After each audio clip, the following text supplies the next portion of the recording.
Oklahoma got it done in Neyland Stadium last night. Final score, Oklahoma 33, Tennessee 27. We're going to break it down from both sides of this, but Oklahoma, in very Frankensteinish fashion, they're alive. They're alive. We'll break it down from both sides, like I said, right now. As always, presented by BetMGM. Make sure you're subscribed right here to the On3 YouTube channel. It's college football. Nothing but college football year-round. Want y'all a part of this. Here's where we'll start. We talk about this a lot on this show, but I want to double down yet again. Accountability is what we're about. We picked Tennessee. Tennessee lost the football game. Oklahoma came out and was the more physical team, was the more prepared team, was the more composed team, won that game. We were wrong, so we eat crow, and it is what it is. We don't have any problem doing that. Gonna have to wear that one, man. Gonna have to, for those of y'all that are new to the show, black licorice flavored crow. Not the most delectable. Ball up top. Here's the thing. We've talked a lot about Brent Venables, the head coach, over the course of really the last couple of seasons since he got that job at Oklahoma. Everyone says, okay, yeah, he gets Oklahoma. He was a good defensive coordinator there, won a national championship. He knows what it's supposed to look like given his days at Clemson.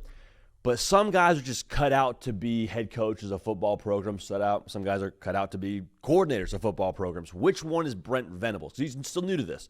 And during those 6-win years, that discussion around, well, he's just a good coordinator. He's just a good coordinator kind of got ramped up a little bit. I think last night is a huge data point when it comes to the argument for Brent Venables being one of the head coach material guys in this whole profession. Because look at the spot that Oklahoma was in walking into that game. They had lost 2 of their last 3. They had played a game the week before against Ole Miss where you got beat at your place against the calling card of your football team, which is your defense. Brent Venables calling the show there.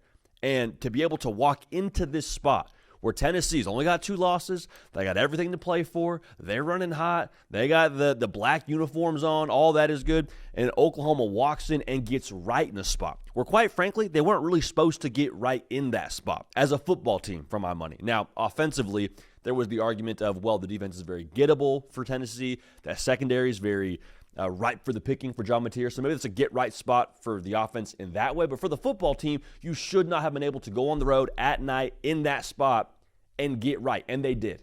And I think a lot of that has to do with the preparedness throughout the week. Yes, from a game plan perspective. But I think just competitively and emotionally and like upstairs, that's a head coach thing to me. Your head coach gets you ready persona-wise to go win a football game like this. And so there's been a lot of discussion about the way that Brent Venables goes about his business, and he's not always the most fiery guy as a head coach. As a coordinator now, you got to pull him off the field, but as a head coach, been a little bit more composed, a little bit more even keel, and I think that's exactly what this team needed. I think it's a big reason why this team won that football game last night. Big shouts to Brent Venables for getting his team ready in that spot. Now, in the same vein, I think we've got to talk about John Mateer. John Mateer looked a lot closer to the version of John Mateer we saw early on in the year. You know what I'm saying? A couple reasons as to why I believe that is. First off, he had more help. Like, everyone's dunking on John Mateer early on in the year. I'm like, dude, he has no run game. John Mateer is the best running back for this football team, and he plays quarterback. That's not a good way to live. Last night, Xavier Robinson, was he perfect? No, but over 100 yards. That gave him a little bit more opportunity to have some wiggle room in his own run game, being able to stay ahead of the sticks a little bit more frequently, being able to push the ball downfield a little bit better. Now, the offense didn't have this explosive day at the office, okay, so don't hear me incorrectly. But being able to support John Mateer, I think, was the difference last night, or one of the massive differences in how Oklahoma went about their business. Second part of this for John Mateer, he just acted more like himself. And over the last couple of weeks, we've been asking this question, hey, how healthy is John Mateer? And I have held this sentiment. I think he's healthy enough. I think it's a matter of him trusting how healthy he is. And last night, it wasn't like he lit up the stat sheet. It wasn't like he threw for 300 yards, but 16 carries for 80 yards, got a little bit of something going on the ground. He just looked like he was playing like himself. Looked like he was playing with that same attitude and temperature and reckless abandonment that makes John Mateer John Mateer. Because John Mateer is a lot of things. Careful is not one of them. And that's what makes him so good. He thrives when he's got a couple carries under his belt, when he's able to maybe talk a little bit of trash. The team rallies around that. As an offense, you absolutely feed off of that. When your quarterback's got it going on the ground, he's making plays off script, all those things. That version of John Mateer is the best version of John Mateer for Oklahoma. Now, the good news is there is a lot more meat on the bone for that offense. There's a lot more that John Mateer can do for you as he continues to get confidence and trust himself and all those things. But when he's playing that level of controlled recklessness, that's where Oklahoma's liable to beat you. And I think you saw that last night. Defensively, you can't say enough good things about Oklahoma. Honestly, I came away from this game just thinking about how good a game plan Lane Kiffin had dialed up in this spot to beat this Oklahoma defense. That defense, to me, I said it during the first part of the year, I'll say it again. They will always be that card that Oklahoma can throw down in any given scenario and say, no, you might have this personnel on us, you might have home field advantage, you might have your dark mode uniforms on, all that is well and good. When we have our defense out there on the field for 4 quarters, that is always going to be the reverse Uno card we can throw down against you. Again, don't care what uniform you're wearing, don't care what time's the game at, don't care who is on the broadcast crew. This defense, any given Saturday, cannot just keep us in a football game. It can win a football game for us. Like, y'all, I'll be real with you. I was sitting at home, again, having picked Tennessee to win this football game, and I texted Cato during the first half, I want to say it was, towards the end of the first half. And the feeling I got was, man, Oklahoma's sort of fortunate to be in this game. Like that R. Mason Thomas fumble that he ran back to the house that was darn near Herculean effort, where he's stiff-arming Kisselman off of him, and then he's like just willing himself into the end zone. That was unbelievable. And then for the field goal unit to be what they were last night, I mean, Tate Sandell was a freaking, as Kirk Herbstreit said, weapon and a half out there in the short shorts just making it rain. That defense being able to hold their water in the first half while the offense kind of found their footing, found their stride, got their confidence, all of that. You cannot say enough good things about that unit. And after a week where I'm sure they were challenged in that meeting room, where I think they probably felt challenged by the college football public and saying, well, actually, hang on a second. Best offense they had played before Ole Miss was Michigan. They play a good offense, get torn to shreds. What's up with this? To be able to answer that call to action and to play the way they did last night on the road in a gotta-have-it spot. Again, the reverse Uno card from Oklahoma will always be on the table there for them to throw down any given Saturday. So I stand by what I said post-Michigan about this football team. Are they a college football playoff team? We'll see. You got to beat Alabama. You beat Alabama, everything is at your fingertips. You only have 2 losses, so technically it's still all at your fingertips. But you play Alabama, Missouri, and LSU. I don't know if Oklahoma's a college football playoff team, but I'll tell you what, I would be sick to my stomach to have to play them in the month of November. Like Alabama, I know they get them in Tuscaloosa. They're going to have their hands full. They are going to have their hands full because of that defense and because of the possibility of what John Mateer could be now from a spot like this where maybe he gets his sea legs, maybe the confidence and swagger is back for this team in a different way. And Oklahoma, you just kind of shrug your shoulders and say, all right, well, that was how their season went. They found a way to play gritty in November and make the college football playoff. Again, I don't know that I would lean that way right now, but I also lean towards picking Tennessee going into this game. So what do I know? Now for Tennessee, I think it just hurts because you feel like you left a lot out there. Like the Joey Aguilar experience, we got to talk about. As frustrating as it was to see those turnovers and kind of a couple plays where you just pull your hair out and say, Joey, what are we doing here? He still went for 393 and 3 touchdowns. And this is sort of what you signed up for. Not sort of. This is what you signed up for when you brought Joey Aguilar over having never played a snap in the SEC.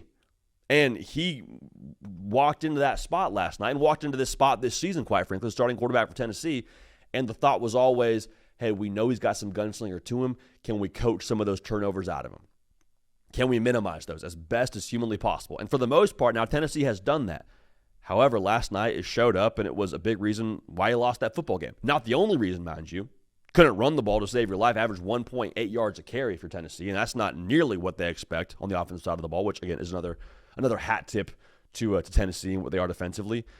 But it's got to be frustrating because early on in the game, you're seeing the spacing open up. You're seeing the explosive plays there. And if you're a Tennessee fan, you're like, man, we're getting inside the red here. We're getting into scoring position, and time after time, coming away either empty-handed or turning the football over. Like, what is going on? We got to find a way to cut the head off the snake here, boys, and get into the end zone. And it didn't happen that way, and I know it's frustrating. But as I sit here today thinking about Tennessee football in the context of this season, like, I don't see a ton there to burn a building down over. You know what I'm saying? Like, I don't think last night for Tennessee is some massive indictment on the program or Josh Heupel, Here's my thing. If I'm a Tennessee fan, just wait till Monday. Just wait till Monday.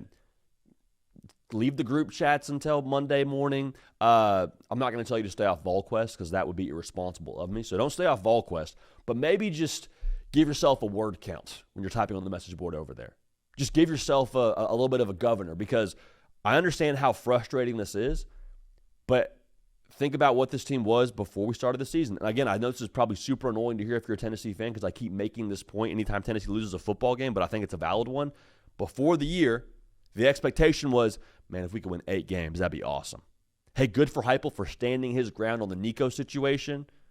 We're okay with whatever happens this season. And then you get some momentum. You see Joey Aguilar throwing the ball around the yard. You got a top 3 scoring offense. You say, okay, actually, forget all we said before the year. Let's go be a playoff team. And that was the right approach, I think. I mean, I personally said before this game, I think Tennessee is trending towards being a college football playoff team. I was feeling them as a college football playoff team going into the spot. However, it didn't happen that way. So it's not fair for us to just say, oh, you know what? Actually, Josh Heupel, you were wrong. Y'all, if Nico Iamaleava plays in that game last night, no knock on Nico, but this game ain't even close. I mean, they are getting the doors blown off of them if Nico Iamaleava is your quarterback last night. With that defense, with that lack of run game, cooked chicken, man. Like, that's how it would have gone. So give it till Monday. I still think this is a 9-win football team. New Mexico State, Florida, Vanderbilt. I don't see a reason why you can't win out. JD, but the Swamp is so tough to play there. Yeah, okay, I hear you. I don't think this Tennessee team should be batting an eye at what that Florida team is at that point in the season. So all that's to say, I understand the frustration. I get it. But I was seeing some things last night talking about, are we sure Josh Heupel's the right guy? Josh Heupel's been one of the best coaches in college football over the course of the last 3 seasons. Is Josh Heupel the right guy? 1,000,000% Josh Heupel's the right guy, first of all. Second of all, a lot of people are going to go to that 4th down call where they throw it to the freshman tight end. Why are we throwing it to the freshman tight end? He was open. Blame Josh Heupel because the kid just had a moment where, yeah, it was a little bit of a big spot. Ball hit him in the face mask. Clearly the timing was off. It wasn't a Josh Heupel issue. Like, it was a matter of competitive plays and your quarterback making some poor mistakes, and that was how the game went. I'm not dunking on Josh Heupel. I'm not dunking on Tennessee because you lost a game to one of the best defenses in college football and a scrappy, desperate Oklahoma team that found a way in your spot to go get it done. Now, you wish you were the scrappy, desperate team that found a way, but that's college football, dude. It's college football. So, Oklahoma, we ate our crow. To find a way in that spot to get right after the last 3 weeks, I think is nothing short of phenomenal. And then for Tennessee, I know it hurts.